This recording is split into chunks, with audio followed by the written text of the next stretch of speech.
Nageenya dursu akkam jirtu kabajamtoota daawwattoota Oromiyaa Miidiyaa Neetwork oduu ijoo isaa kanaaf qabnuun isinitti hima. Jalqaba irratti godina Shawaa Lixaa Aanaa Abunaa Gindabarat ganda Duggumaa Kibbiitti guyyaa dheengaddaa haleelaan diroonii uummata nagaa irratti raawwatamu waboon hime. Dubbi himaan waraana bilisummaa Oromoo idil addunyaa Odaa Tarbii haleelaan kun raawwatamuun dura waboon naannicha keessa socho'u ganda Dabaqaa fi Kaabii Jaamutti waraana mootummaa irratti injifannoo galmeessaa turuu eere. Sambooda helikooftara reeffa kaasuuf gara Abunaa Gindabarat dhufe hordofuun gaafa barii itti aanu haleellaan qilleensarraa hawaasa nagaa irratti raawwatamuun lubbuun namoota nagaa baay'ee dabree jira jaani. Haleellaa kana baqachuun hawaasni nagaa holqaa fi bosona keessatti gaaga'amaa jiraachuutu addeeffame. Godina Horroo Guduruu Wallaggaatti hawaasni gandoota aanaa amuruu adda addaarraa humnoota shororkeessitoota faannoo Amaaraatiin buqqaafaman rakkoo hamtuu keessa jiraachuun dhagahame. Jiraattonni har'a yaada isaanii Oromiyaa Miidiyaa Neetworkiif kennan. Jiraattonni gandoota baadiyyaa aanaa amuruu keessaa buqqaafaman baay'inaan naannawa magaalaa Agamsaa qubatan jiru. Jiraattonni kunneen qe'ee fi qabeenya isaanii irraa buqqa'uun gadadoo jireenya hamaaf kan saaxilaman tahuu dubbatu. Jiraattonni kun mana kireeffachuuf humna waan hin qabneef qarqara magaalaa Agamsaa dirree gogaarra bulaa jiraachuu odeeffannee jirra.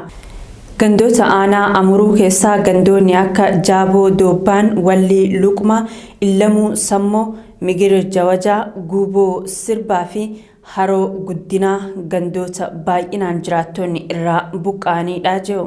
Jiraattonni godina Shawaa Bahaa aanaa Fantaalleetti waraanni mootummaa Bilxiginnaa uummata Oromoo Ituu fi Karrayyuu irratti lola banee jiraachuun dhagahame. Jiraattonni Oromiyaa Miidiyaa Neetworkiif yaada isaanii kennan waraanni mootummaan bobbaase kun maqaa waraana bilisummaa Oromoo gargaartu jedhuun uummata nagaa irratti lola akka bane himanii jiru. Lolli kunis dheengadda irraa eegalee hanga har'aatti itti fufee jiraachuu dubbatani. Lola aanaa Fantaallee iddoo addaa Luugoo fi Shaamoo Tarree Jaamutti uummata Ituu irratti gaggeeffamaa jiru kanaan hanga har'aatti Oromoonni Ituu manguddoo ganna 75 dabalatee namoonni 3 ajjeefamuu ibsanii jiru.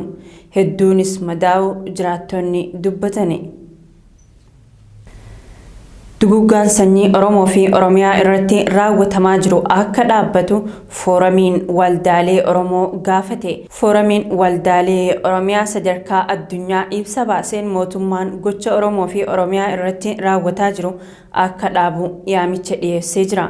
Gamtaan waldaalee siiviikii, waldaalee amantaa, falmitoota mirga namaa biyyoota Ameerikaa, Kanaadaa, Awurooppaa, Austraaliyaa, Eeshiyaa fi Afrikaa keessa jiran of keessaa qabu kun waraana sirna Bilxiginnaa maqaa waraana bilisummaa Oromoo balleessuu jedhuun Oromoo irratti labsame jabeessee balaaleffatee jira.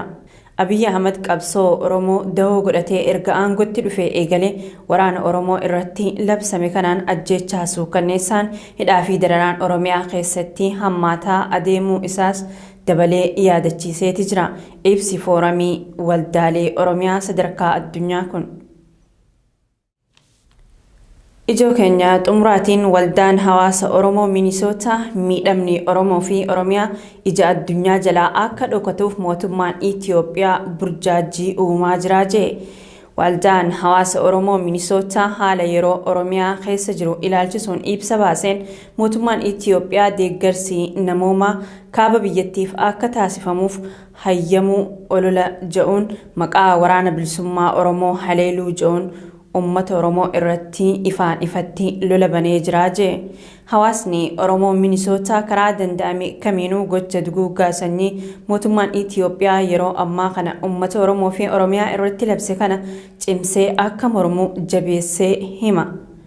Erga guyyaa gaafa duguggaan sanyii kun labsame haleellaawwan rifaasisoo kan ta'an kutaalee Oromiyaa garagaraa keessatti waraana mootummaan bobbaaseen raawwatamaa jira jedhe. Ibsi waldaa hawaasa Oromoo Minisootaa kun hanga ammaa lammiileen qulqulluun hedduun ajjeefamuudhaan kumaatamaan kan lakkaa'aman ammoo manaa fi qe'ee isaanirraa buqqaafamanii jiru jedhe.